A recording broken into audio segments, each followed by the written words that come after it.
Hello there, my very good friends. On today's wrestling news, WWE Backstage morale is up following the success of Raw. That one thing you really wanted WWE to do may finally be happening. WWE's Raw ratings were absolutely insane this week. And Triple H describes wrestling as this tiny little thing happening in bars. I'm Adam Wilborn. And I learned everything I know about wrestling from a WWE documentary. And this is the news. Right, we're gonna talk... Morale. It's good in the WhatCulture office. It is. It always is, baby. It always is. But it's good in WWE too at the moment. So this is a stark contrast from some of the stuff we were covering earlier in the year, particularly after the Royal Rumble. Yep. If I recall, about people being pissed off about Shane McMahon over here going, yes, I should go toe-to-toe with an MMA fighter. Thank you very much. All of that stuff. Morale is up, and this is hardly a surprise, I don't think, but it's interesting nonetheless. The report comes from Fightful Select. Now, there's a shock. Sean Ross Sapp coming through for a scoop. No crap, just It's like a bi-daily occurrence. He's a crazy man on crazy form. Early on in the day, Fightful before Raw, we're told that WWE were hoping to make a statement with that episode of Raw. And what happened was it was like the most well-received weekly show that WWE's produced of the year, probably. Like, I personally thought it was the best Raw in months. This was because fresh matchups, things had stakes, there was a one-night tournament for the US title contendership, all of that good stuff. And apparently morale is up. As a result of this, this is good, obviously. People are happy in their job.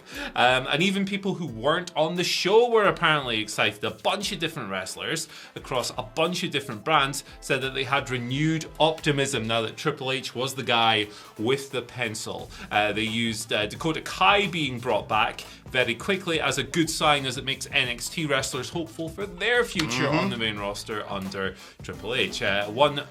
Two wrestlers in WWE, top talent, they're described here, so big people. They were excited to not have to wrestle the same person every week, which is kind of... that doesn't narrow down anyone. That could be anyone.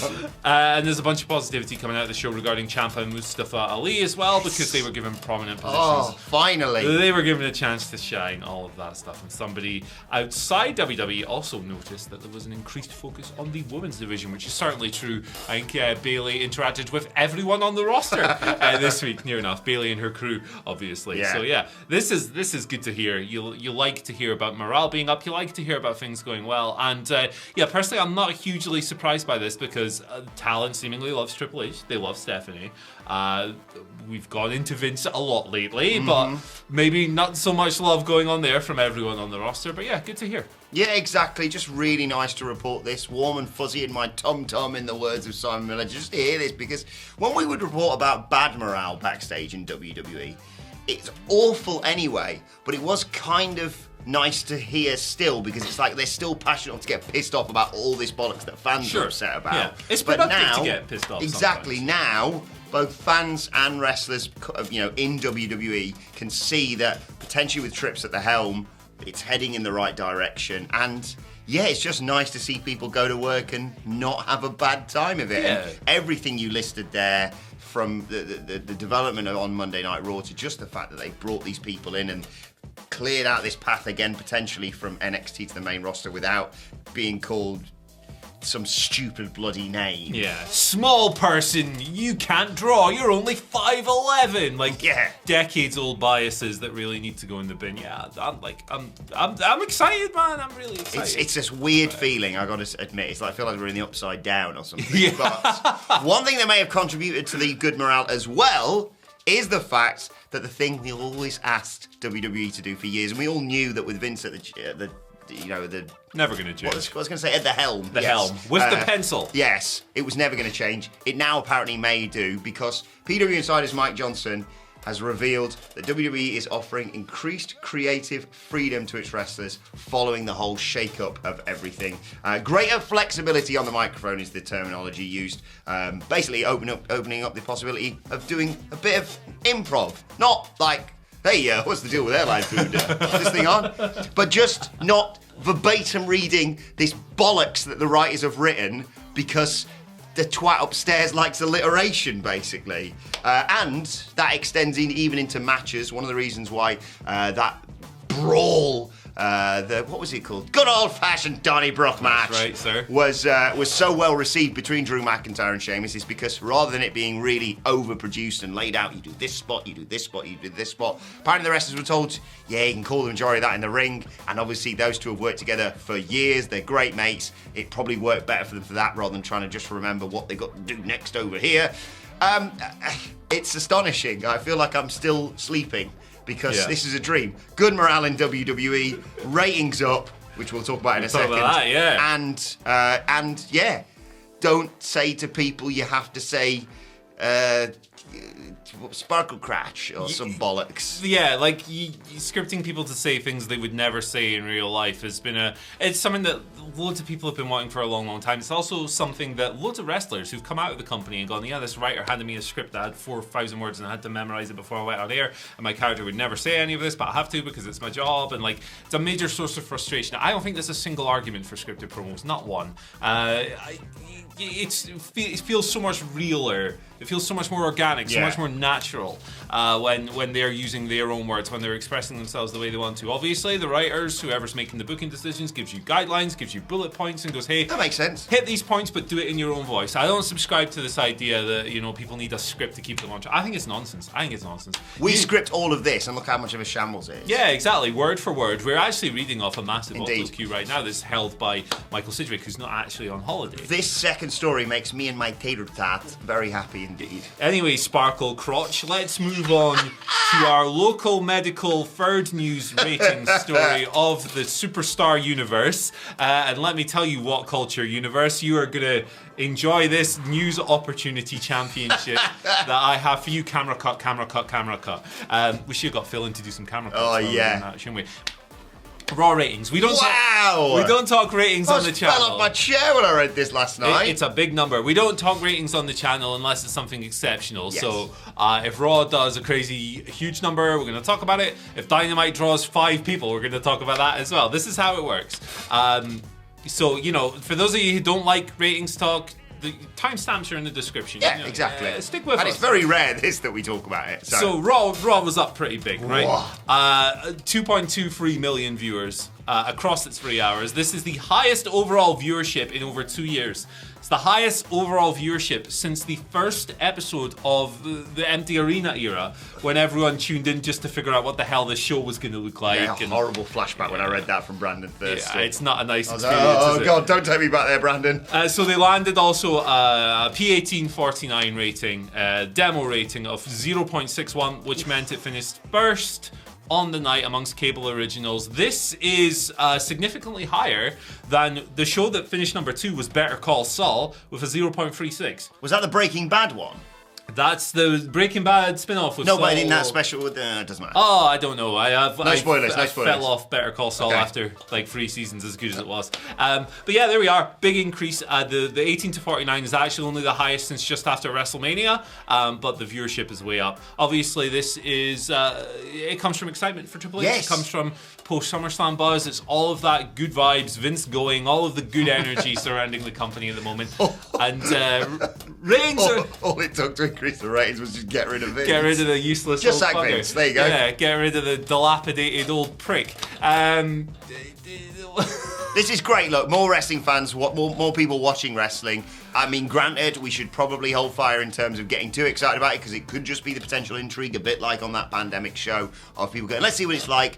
But all I saw from people on social media was like, oh, yeah, this is quite good. I might stick around for next week. We'll see what the ratings are next week and how that reflects, and what on earth it's going to be for SmackDown, for example. That could be very interesting too. Yes. But more people watching wrestling, whether you're a WWE fan, whether you're an AEW fan.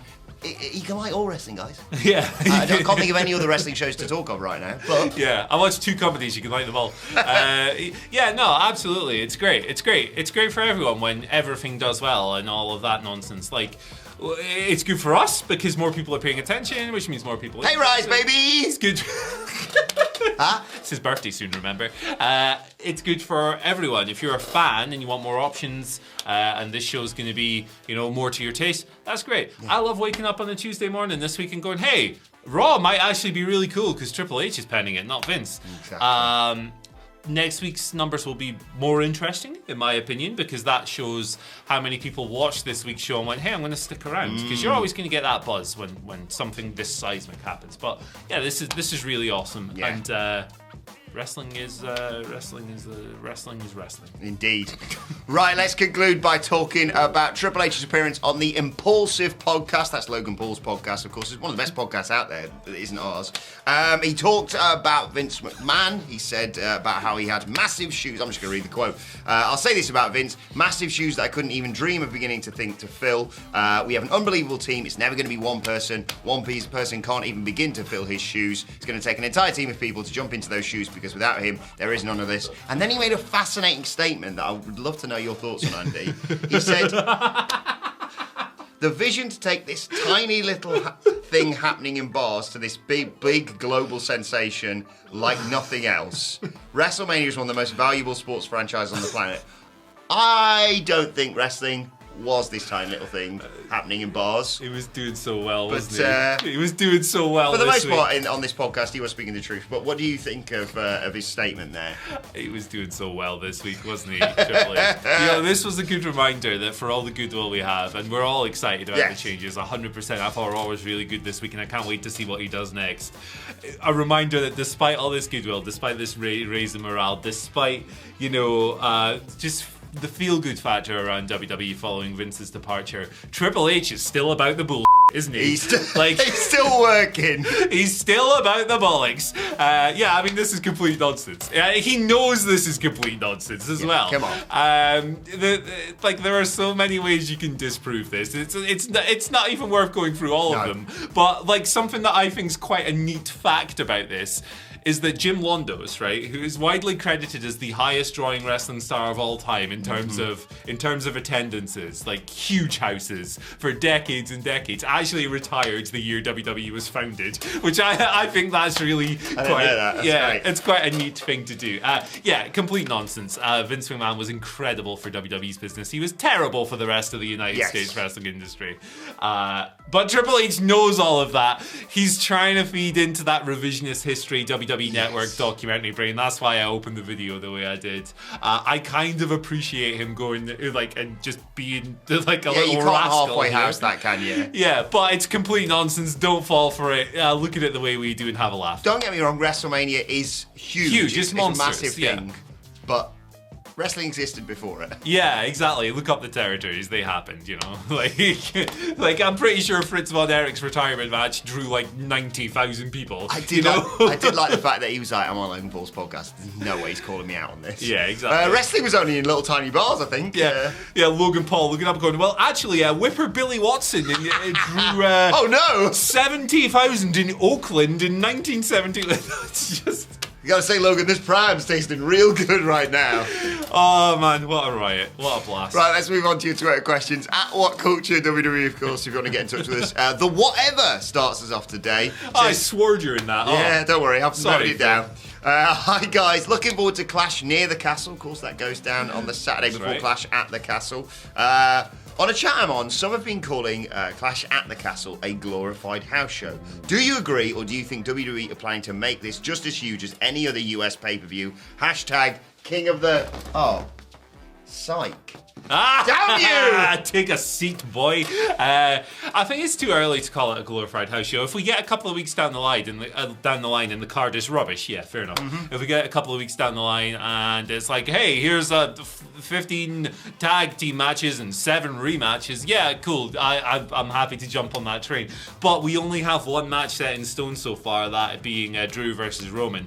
So I would not feel comfortable calling it a glorified house show just yet because we don't have any evidence as of yet. I don't think it will be purely because of the era we've just stepped into. Yeah. Maybe if we were 2 years into the Triple H era, and certainly if we were still in the Vince time period, they'd go, bollocks, they're lucky to have it. It's very rare, obviously, we get anything outside of WWE live at your local arena. Live at your tiny little bar. We're jazzed when we get Raw in London. So, yeah, we're excited for it regardless, obviously. I think they're going to hoist some good big matches on there because what's the one after this? Extreme Rules, and that's probably not till end of September, beginning of October, I think. It is beginning of October, it's mid-October. Right. It is, because I can't do the stream for that because I'm at my mate's wedding. Thanks very much, Matt. Damn Anyway, you, Matt. So... I've met Matt. He's quite nice. Yeah, he's all right. Sorry, Matt. I'm his best He's all right. I'm his best man. I probably shouldn't be saying that, should I? Anyway, yes. So that's not till October. So they've got, this is the gap between SummerSlam and Extreme Rules, and it's sufficient time. You've got time to build it. Triple H should try for this.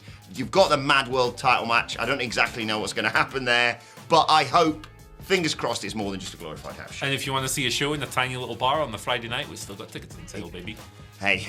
That's what Triple H was really talking about. It's actually a comic book tiny store little as well, thing not a in bar. bars. He was talking about Clash near the castle. It's quite a big comic store, actually, It is. as well. So, yeah. Sin City, baby. No, not a tiny thing. James Arnold Jr. continues the Hello, questions. Jim. He writes, now that Triple H is in control of talent and creative, what do you think the possibility of the Forbidden Door I think it's being open and doing cross-promotional matches? more stuff. Less.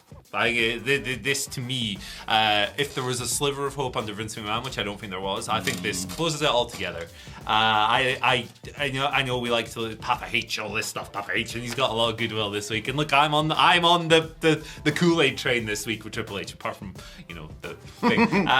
But no, I think this kills any opportunity that you might have had, because initial signs point towards them being more aggressive. Vince McMahon left WWE on the 22nd of July, and 4 days later they announced an NXT special for the same day as the AEW pay-per-view on the 4th of September.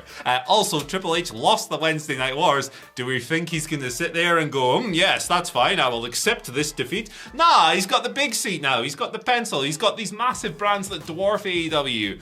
He's going to get even more aggressive. He's going to be even less likely to collaborate. And I don't think they should collaborate in any way, because WWE doesn't have a good history of playing with others. I think the best you're going to get is a sort of Mickey James-esque, you could do that, maybe, but beyond that, I don't think they're going to do anything with New Japan. I certainly don't think they're going to do anything with AEW. No.